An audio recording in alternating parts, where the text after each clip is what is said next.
Okay, we're going to be tracing drawing this time in a similar way that we did the picture of the celebrity, dog, whatever you decided to trace from the last folder.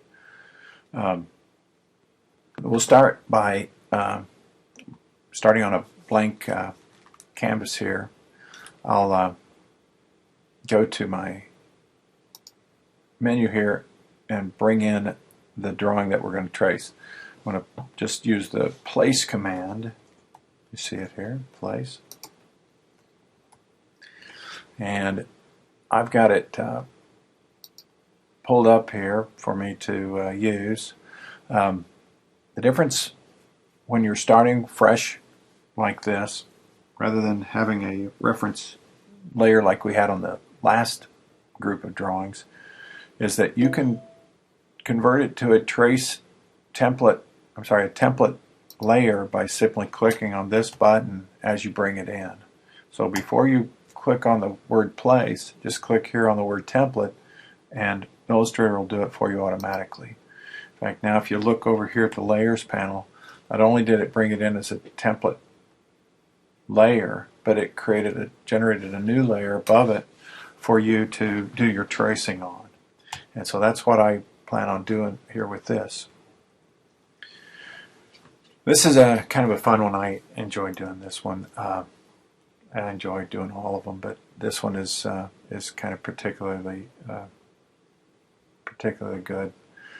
Now, one thing to keep in mind here is the object is brought in. It's selected here, but if you've brought it in correctly, you should not be able to select it after you deselect it the first time. And you can see me or hear me clicking here and trying to select that. It is on a locked layer. Okay, it's on a template layer. Remember, the icon looks a little different. Instead of a visibility that looks like this, it looks like an eyeball, it looks like a little screen. You can turn the image off and on, but remember that the advantage to having it as a template is that it stays put even in outline mode. Now I'm going to switch to outline here, Command Y, and you won't see a thing different except up here at the top where it shows that it's in preview and outline. And it stays visible in either mode. And that's good. That's what we want. Okay, I'm going to start here with an ellipse.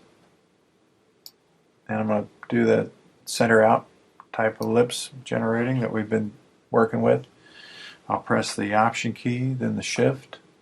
Now before I did either of those, I started dragging the shape.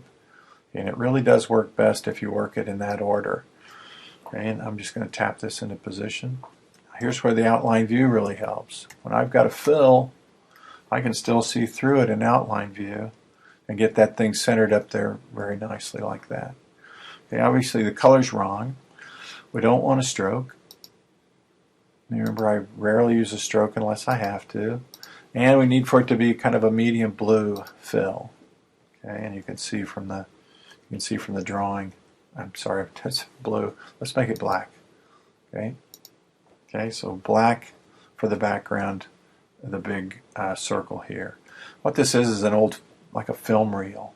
There are 3 slots in it that show through the object. Okay, and then there's about a half moon here, and then there's another half moon shape there done in blue. And that's what I'm going to do next. So we got the black. Go to outline view, makes it real easy. You can see right through it. And I'll do the blue object next. Now I'm going to deselect, change my fill to blue. I'm going to start right in the middle with my ellipse, and I'll click and drag. You can see the circle beginning to build. Press Option and you can see it growing from the middle out. Press Shift and you can see it converting to a perfect circle. Okay, we've done concentric circles on a couple of the other files and we're just doing another one here. Okay, in preview it looks like that. Outline view, we can see through. Isn't that nice? Okay, now I also have another little circle here. I've got a black circle and a white circle. And so why don't I go ahead and do those as well. I'm going to use my ellipse tool here, center it right over the center, click and drag, then hold the Option, then the Shift, and now I've got the size of that center circle. Now keep in mind this is a handmade drawing, so it's not going to be as perfect as your digital drawing. And you can see it there. I'm going to switch that one to the one I just drew. I'm going to switch to black. Okay.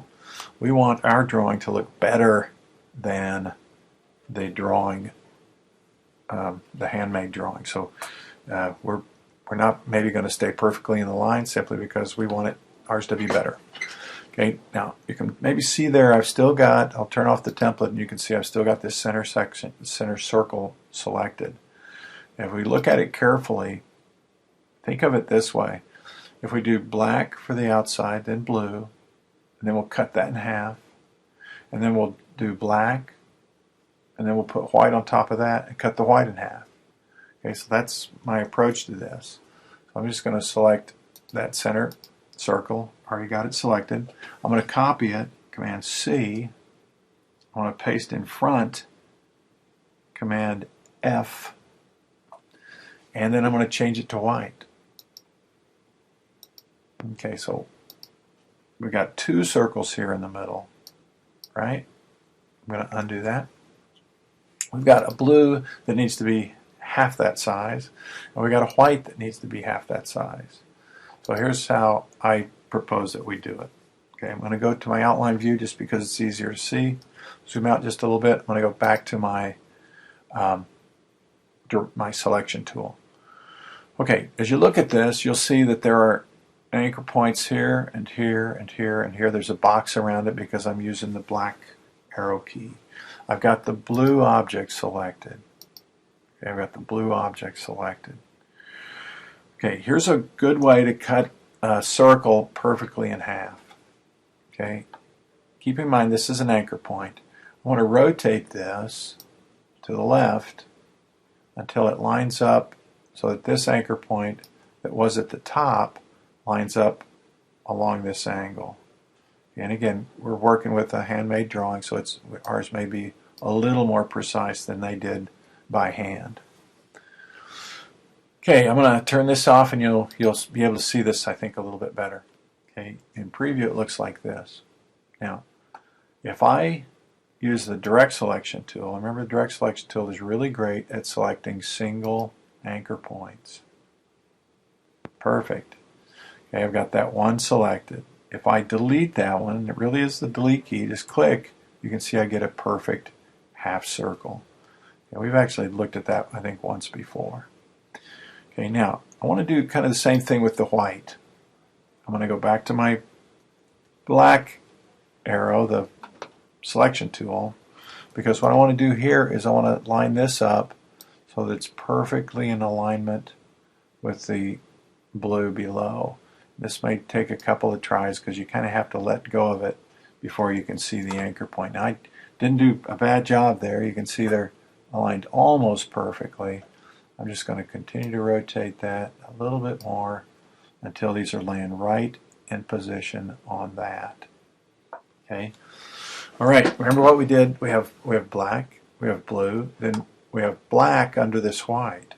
So if I again use my selection, my direct selection tool, and click right here, hope you can see that. We've got blue construction lines. Maybe I can fix that, make that better. Let's make it red, make it easier to see. Okay, so I've got one anchor point selected on the white layer. You can confirm that by looking right here. If I delete it, I should get half a black. Okay, and that's how we can do this this basic design here. Let's just take a look and see if that's what we ended up with.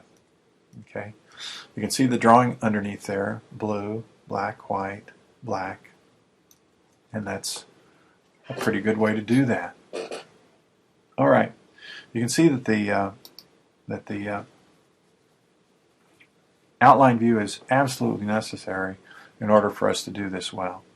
Okay, I'm just checking my time.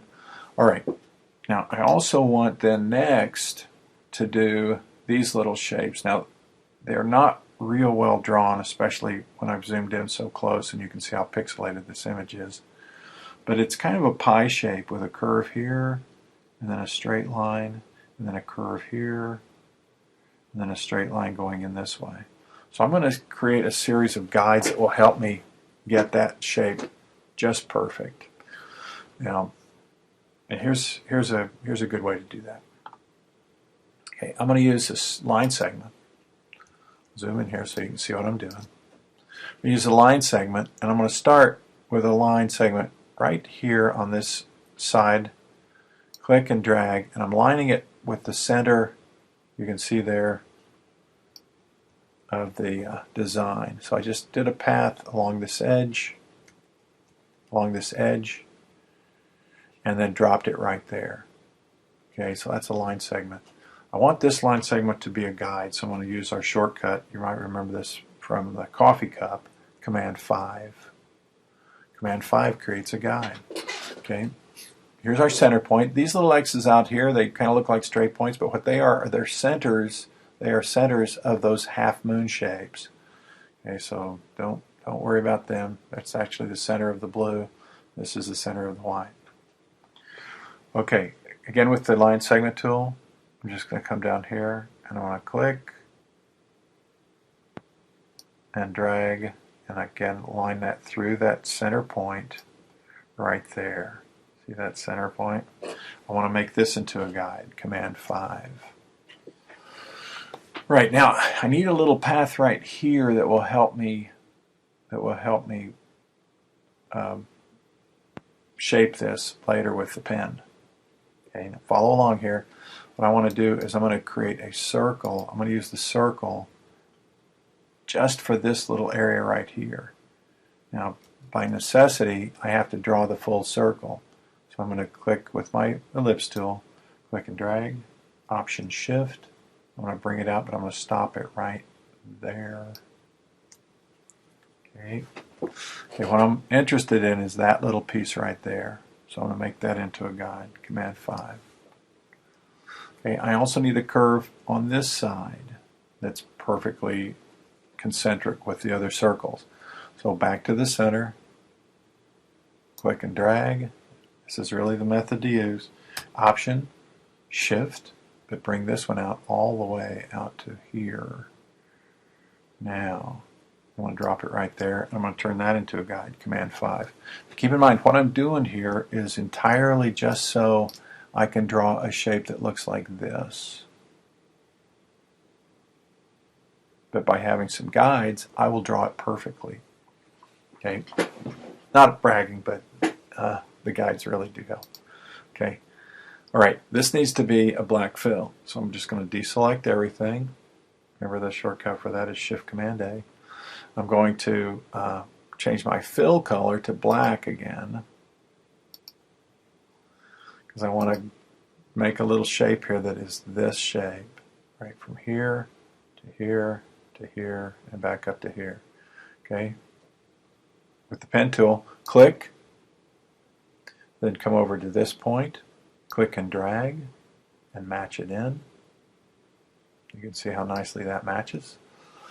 Now, remember how it works with the pen tool. When you want to make a corner, you click a second time. See how it broke off that arm? It left this one. Okay, so I did a second click there. Then the next click will go right here. Click, makes a straight line. Yeah, turn off my template here, and you can actually see this better. Not really. You can't really. Yeah, okay. Now we are. I put it in preview. Okay, so I did click and drag, click, click. Okay, the next click will go way over here. Click and drag, and try to match that curve. Notice how your handle kind of conforms to the guide that's already there, pulling it in the direction of the guide. And if you just match that little construction line, in this case it's red, to the guide, you'll have it. Now I already have it, but I'm going to go ahead and click once here, and then once here, just to close that path. Okay, now if you missed any of that, let me turn off the guides.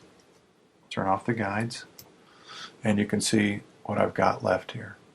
I'll go to my outline view, and that's all it is. So click and drag, second click, another click, come way over here, click and drag, then click and click. Okay. All right. Curves are made with click and drag. Straight lines are made with straight clicks. To make curves turn into corners, click twice. Okay, so here's what we've got now.